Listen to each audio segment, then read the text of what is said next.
Eu sou Danilo Seghezi, do Seghezi Previdência, uma empresa do grupo Seghezi Advocacia. E hoje a gente está aqui com a Simone e a gente vai falar um pouco sobre planejamento previdenciário, previdência internacional e revisão de benefícios. Puxa, assunto legal, hein? Porque as pessoas estão começando a perceber, nós percebemos pelo volume de trabalho lá do escritório, que as pessoas estão começando a perceber a importância de fazer o planejamento previdenciário, né? Exatamente. Demora muito para você conquistar o direito à aposentadoria e não pode ser de qualquer jeito, né? Exato. E principalmente hoje em dia que tem muitos jeitos diferentes de contribuir, né? Quer dizer, antigamente a pessoa entrava lá numa empresa com 20 e poucos anos e trabalhava nela a vida inteira. Hoje em dia você vê que a pessoa chega lá, o CNIS, o extrato previdenciário, é uma loucura para você analisar aquilo, porque ela foi autônoma, né? A antiga figura do autônomo, então contribuiu individual aqui, depois vínculo empregatício ali, depois... Então, para você saber, o que está acontecendo nessa minha vida previdenciária aqui, como que eu posso contribuir a partir de agora, quer dizer, eu estou trabalhando, não estou trabalhando, estou vinculado, não estou vinculado, presto serviço, MEI, como que a gente faz para melhorar o benefício, para não desperdiçar, né, dinheiro. Às vezes no meio do caminho perde o emprego. Aí fica um lapso ali, uma lacuna de contribuição. Eu posso ou não contribuir aquele pedaço? Exatamente. Eu queria, porque às vezes, né, como a gente teve muita mudança previdenciária, previdência acho que é o que mais muda norma no nosso país, né? A gente teve muita mudança previdenciária, o que acontece? A pessoa fica com medo de fazer contribuição. Só que, às vezes, por 2 ou 3 meses, a gente muda de regra. Exatamente. E piora ou melhora demais o valor do benefício, porque consegue inserir 2 ou 3 contribuições ali, né? Fora que tem por causa desse monte de mudança, que bom, a gente mesmo tem que estar o tempo todo estudando para conseguir entender o que está acontecendo. Imagina a pessoa comum, o segurado, que tem outro trabalho, né? Tem muito mito, muito boato, né? Então a pessoa chega lá falando, olha, eu aumentei a contribuição pro teto nos últimos 2 anos para eu aposentar com teto. Sim. Isso já era há muito tempo, né? Isso acontecia em 1990, quer dizer. Então é importante a gente saber como contribuir. Porque às vezes a pessoa tem 40, 50 anos, não vai se aposentar agora. Mas como que eu contribuo para quando eu me aposentar da melhor maneira possível. Né? Sim, toda semana a gente refaz a conta de alguém que, por exemplo, perdeu o emprego, foi trabalhar fora do país e tal. Então, eu estava registrada, eu estava recebendo um salário de 7 mil reais, estava pagando o teto. Agora, eu estou desempregada. Enquanto eu não arrumar, eu faço o quê? Contribuo como? Vai interferir demais se eu contribuir com o salário mínimo? E aí é importante a gente fazer uma simulação, que é você que faz isso sempre no escritório. Por quê? Porque às vezes não faz diferença ele ficar 1 ano ou 2 ali no salário mínimo. Mas às vezes já está no fim da época para aposentar, pode impactar. Pode, às vezes impacta. Principalmente em relação ao tempo, né? Quer dizer, às vezes vale a pena eu contribuir mais ou menos, ou só posso parar agora? E depois, tem a questão de você se manter dentro da qualidade de segurado, né? A pessoa às vezes... posso parar de contribuir. Já tenho tantos 15 anos de contribuição. Quando eu fizer, será que vale a pena parar de contribuir? Ou, às vezes, você recolhe sob salário mínimo facultativo, mesmo sem trabalhar. Não tem um grande ônus. E você se mantém vinculado ao sistema pelos próximos anos aí. A importância de você estar dentro do sistema é porque a Previdência, ela é um seguro. Ela é um seguro. Então, eu tô pensando só lá na aposentadoria. Se você tá pensando só lá na aposentadoria, às vezes já pode parar de pagar, porque você já tem um tempo mínimo. Agora, você vai estar sem seguro. Você tá descoberto. Então, se você for atropelado, se você cair, se você machucar, ficar doente, você não tem nem R$1 de benefício de auxílio-doença. Nós vamos fazer um episódio aqui só sobre incapacitantes.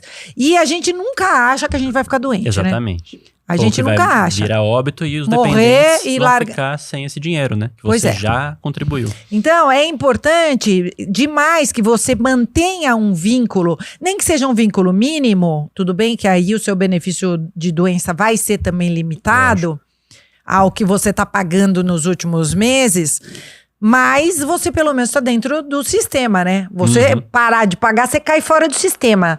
Depois de um lapso temporal, né? Isso, a qualidade de segurado e o período de graça, né? Isso. Você tem uns 12 meses ali. Por isso, como que eu me mantenho no sistema sem gastar muito, né? Gastando o mínimo possível, ou então da forma mais inteligente possível. Ou como que eu me aposento gastando o mínimo possível da forma mais inteligente possível. Essa é a questão do planejamento. Principalmente para quem é empresário, para quem é autônomo, para quem é contribuinte individual. Porque se você é registrado CLT, não tem muito o que planejar, né? Vai vir descontado na sua folha o valor pronto do seu salário. Você não tem que pensar muito nisso. Agora, se você é contribuinte individual, ou então já foi contribuinte individual por um período, agora voltou para o CLT, como que tá isso aí? Temos que pensar qual é a maneira mais inteligente de contribuir. Eu acho que a única pessoa que não precisa se preocupar com isso é aquela pessoa que entrou no trabalho no dia 1, numa empresa, e nunca saiu. Nunca. Vai aposentar. Quantos casos desses nós pegamos no escritório? E cada vez mais raro, né? Cada vez mais raro, porque a pessoa sai daquele trabalho, aí abre uma empresa, aí pula 3, 4 prestações daquele do INSS, fica atrasado, aí vai pro serviço público, aí... É isso que é a história da vida laboral das pessoas. E quando você muda de categoria também, o INSS às vezes encrenca, né? Então a pessoa saiu do CLT, abre uma empresa, começa a contribuir, contribuinte individual. Não é imediatamente que o INSS reconhece que aquilo é válido. Às vezes pede a comprovação da atividade, por exemplo. Você estava mesmo trabalhando com uma empresa? Já aconteceu. E aí anula aquelas contribuições todas que dá um trabalho enorme para a gente conseguir regularizar depois. Exatamente. Eu sempre, quando a gente fala desse assunto, eu lembro do caso lá dos irmãos empresários, que eles foram contribuindo mês a mês como empresários, 4 ou 5 irmãos empresários. 4 irmãos E no caso de um deles, houve um erro ali na contribuição e não entrou no sistema. Esse erro seria facilmente diagnosticado se ano a ano eles tivessem entrado no sistema para dar uma olhada se as contribuições estavam sendo acessadas. Então, no máximo, teria um lapso de 1 ano. No máximo. Aí esperou lá no momento da aposentadoria para ver o que está acontecendo. 20 anos de contribuição que não entraram no sistema do INSS. Temos que corrigir, isso leva tempo, né? Então, é importante que nós, cidadãos, também sejamos um pouco mais conscientes das nossas responsabilidades de autogestão. Lógico. Então, entrar lá no sistema previdenciário, qualquer que seja. Se você é funcionário público, se você é pelo INSS, entra no sistema, pelo sistema do Gov. Você faz a tua senha ali no Gov, pega o teu extrato previdenciário de contribuições e remunerações e tempo. Não é isso? Tempo e remunerações. Você vai olhar lá, o primeiro meu emprego é a sequência 1, tá tudo sequenciado, 1, 2, 3, você vai olhando, meu primeiro emprego foi no banco tal, trabalhei do ano tal ao ano tal, tá lá no extrato, é pra estar, não tá, se não estiver, tica ali que você vai ter que levar pra alguém corrigir aquilo agora, não é daqui 30 anos quando você for aposentar, é agora. Exatamente. Aí você já inclui aquilo no teu tempo, né? Saiu do emprego que você tem tempo especial. Já pega o PPP e começa a fazer um planejamento. Eu vou aposentar com redução de tempo? Vou aposentar com 25 anos? Os recolhimentos feitos como contribuinte individual, guardar essas guias, guardar essas comprovações de pagamento, né? Porque o CLT está na sua carteira de trabalho. Em última instância, né? Tem gente que perde a carteira de trabalho também, aí complica. Mas o contribuinte individual é a guia. Então, olha, paguei aqui 2 anos de guia individual. Antigamente tinha aquele carnezinho, né? Sim. Laranja. E tem que guardar tudo aquilo. Tem que guardar tudo aquilo para você comprovar, porque às vezes não tá lá no INSS. Você entra lá e não tá. Como que a gente vai comprovar isso aí se você jogou carne fora? Hoje em dia fica registrado, né? Virtual, tanto no seu banco quanto no... É mais fácil, mas antigamente era muito mais difícil. Tem que tomar cuidado. E tem também aquela situação que aconteceu com essa família de clientes nossos, que na hora que eles foram fazer o pagamento, na hora de colocar o código, erraram o número do código. Então, a partir daquela guia, tudo começou a ser feito num código diferente. Caiu na conta de outra pessoa aquilo. Então tem que fazer uma revisão para alterar. Então, às vezes, você só consegue provar que você alterou o código se você tá com aquele papel na mão, né? Como que você consegue demonstrar, né, tudo? Tem que ser cuidadoso. Você falou agora da CTPS, da carteira de trabalho, e agora tem no sistema digital da carteira de trabalho. Mas até isso acontece. As informações da tua carteira física de papel, às vezes não passam para CTPS. Ah, agora eu não posso jogar tudo fora. Às vezes não. Não.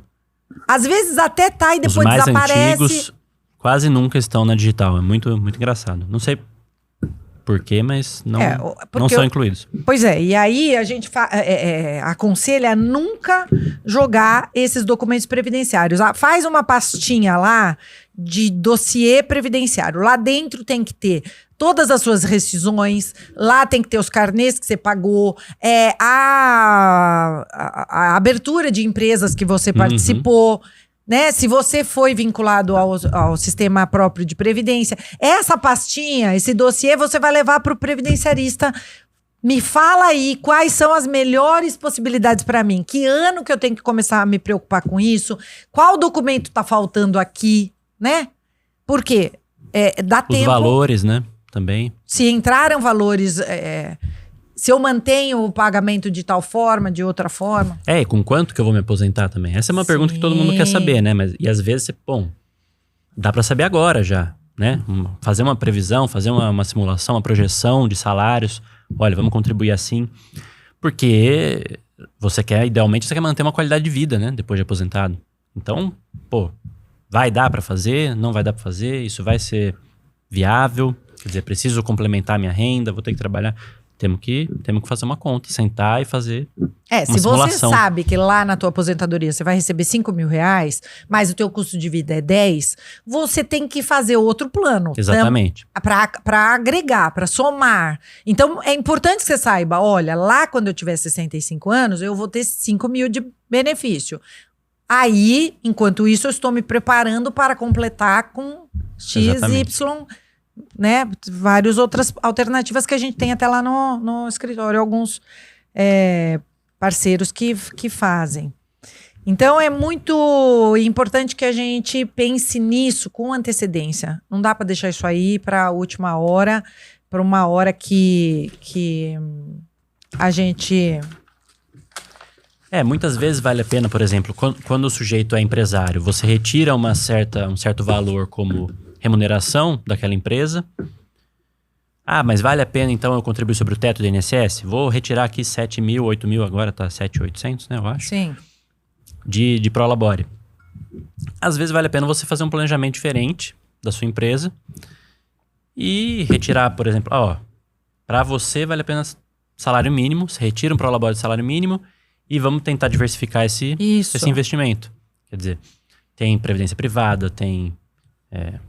aí nós temos vários parceiros que trabalham com investimento que ajudam justamente nesse caso. Para somar.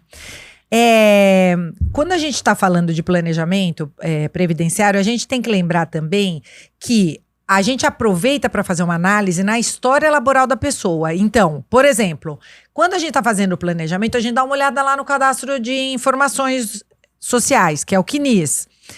Tem uma lacuna. Por que tem essa lacuna aqui? Porque do ano tal ao ano tal, você não tem tempo de contribuir. Não tem contribuição aqui, tá vazio. Por quê?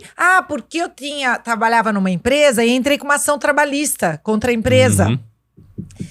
E essa empresa não pagava meu INSS, eu não estava registrado. Pronto, esse tempo que vai ser reconhecido ou já foi reconhecido no INSS, na Justiça do Trabalho, tem que vir para o INSS. Então pronto, a gente já descobriu que tem mais. Você trabalhou 5 anos na empresa que estava desaparecido do CNIS. Já dá para corrigir. Não vem automaticamente, né? Não vem automaticamente. Você vai ter que fazer isso. E demora também, viu, minha gente? Porque, aliás, tudo demora na justiça. Então não adianta. Eu tô aqui esperando eu fazer 65 anos para corrigir esse tempo aqui. Vai aposentar com 70. Não vai dar tempo, né? Então tem essas questões aí que a gente depende da Justiça do Trabalho. Nós temos que pedir para fazer um recálculo lá para transformar aquela sentença em informação para o INSS, né? Então tudo é lento, né? Para resolver esse problema de lacunas que pode ser só porque a pessoa não contribuiu mesmo, né? Exato, às vezes ficou um tempo sem trabalhar, sem contribuir. E aí a gente pode fazer... Muitas vezes estava trabalhando, mas não recolheu, porque não podia recolher, porque não conseguia, E a gente consegue fazer isso retroativamente, às vezes vale a pena. Se a gente recolher aqueles 3 anos ali da lacuna, a gente consegue se aposentar agora. E não é maracutaia, a pessoa estava trabalhando, tinha uma remuneração, só não fez o recolhimento. Então, vamos recolher com atraso, vai pagar a multa, vai pagar a correção, não tem problema. Mas a gente consegue, aposentar a pessoa 5 anos antes. A própria Previdência gera essa guia, Lógico. né? Tudo feito com a autorização da autarquia. Não tem nada que é feito de forma... Desde que a pessoa esteja trabalhando, tem atividade, tem remuneração, você tinha o direito de contribuir, né? Você não pode contribuir um período que você não estava fazendo nada, né? É o facultativo. Facultativo você não pode contribuir retroativamente, ou atrasado. Só para o futuro. Quando a gente está falando desse planejamento, a gente acaba misturando um pouco o planejamento com essa investigação da vida laboral da pessoa. Quer dizer, a gente está fazendo uma organização dessa vida laboral justamente para montar esse tal desse dossiê, que é esse documento importante para você ter, todos os documentos importantes para você ter no momento que você vai aposentar. E aí, de bônus, você sai com o estudo das várias regras. Que você pode... se eu aposentar em 2030, meu benefício vai ser tal. Mas se eu aposentar em 2031... o valor do benefício. Então, aí é estratégico. Se eu contribuir até o final com teto, meu benefício vai ser em 2030 com tal valor. Se eu for de salário mínimo até o fim, entendeu? Então, A gente faz uma conta do retorno sobre o investimento, né? Também. Então, olha, se você contribuir a partir de agora com salário mínimo, você vai receber X. Quanto que vai custar para você contribuir com salário mínimo até 2045? E quanto isso vai representar em quantos anos no seu você benefício? Recupera em quantos isso? anos você recupera. Mas isso contribui sobre um salário de 5 mil reais. Ou o teto, 7.800. Vai aumentar quanto no meu benefício lá em 2045, mas em compensação qual vai ser o meu gasto até lá? Sim, retorno, gasto e o benefício final. Exato. Né? Se esse dinheiro tivesse, por exemplo, aplicado em um outro local, né? Ele me renderia, talvez. Seria mais vantajoso, menos vantajoso? Essa é uma conta que a gente tem que fazer. E que a gente apresenta no momento do planejamento previdenciário, Exatamente. Né? Tudo está incluído. Além dessa investigação na tua vida laboral, está incluído esse plano final aí, futuro, né? Um exercício de investigação sobre o teu valor do teu investimento ao longo do tempo. Nós trabalhamos também bastante com as revisões. Vamos falar um pouco do que é que a gente tem visto de erro e que a gente tem acertado e que faz uma diferença danada no valor do benefício. Outra coisa que também aparece bastante quando a gente vai fazer planejamento, que a gente fez para vários clientes de vários países diferentes, é a questão da previdência internacional. Né? A pessoa sai do Brasil, isso está cada vez mais comum, mas contribuiu aqui por 15 anos, 20 anos, 5 anos que seja, se mudou para a Bélgica, se mudou para a Alemanha, se mudou para a Inglaterra. E agora trabalha lá, contribui lá. Tenho que continuar contribuindo com o INSS? Vale a pena contribuir com o INSS? Depois, se eu volto para o Brasil, estou planejando voltar para o Brasil daqui 20 anos para me aposentar aí com a minha família. Ou não, vou ficar aqui para sempre, nunca mais vou voltar. Quer dizer, o que eu faço com esse tempo que eu contribuí no INSS que ficou aí no Brasil? Eu perdi? Então, essa é uma análise muito legal também, porque o Brasil tem acordos bilaterais de previdência com vários países, e com cada país é um acordo diferente, né? Então, a coisa que vai valer para a Bélgica, que vai valer para a Alemanha, que vai valer para a Inglaterra, não vai valer para os outros. Então, a gente tem que analisar caso a caso. Caso a caso, país a país, acordo a acordo, né? Isso. Veja como é complexo a vida laboral das pessoas, né? Porque Exatamente. a nossa vida é uma história fluida. A gente tá num trabalho, não tá mais. A gente tá na empresa, não tá mais. A gente tá no Brasil, não tá mais, né? E aí, no final, essa história inteirinha vai... Você vai ter que contar essa história para uma instituição. Vai ser considerada para fins da sua aposentadoria. E tudo pode ser planejado para que seja feito da melhor forma possível. Então é isso. Hoje esse assunto rendeu, é importantíssimo. Se tem dúvidas aí, entre em contato conosco, nós teremos prazer em atendê-los.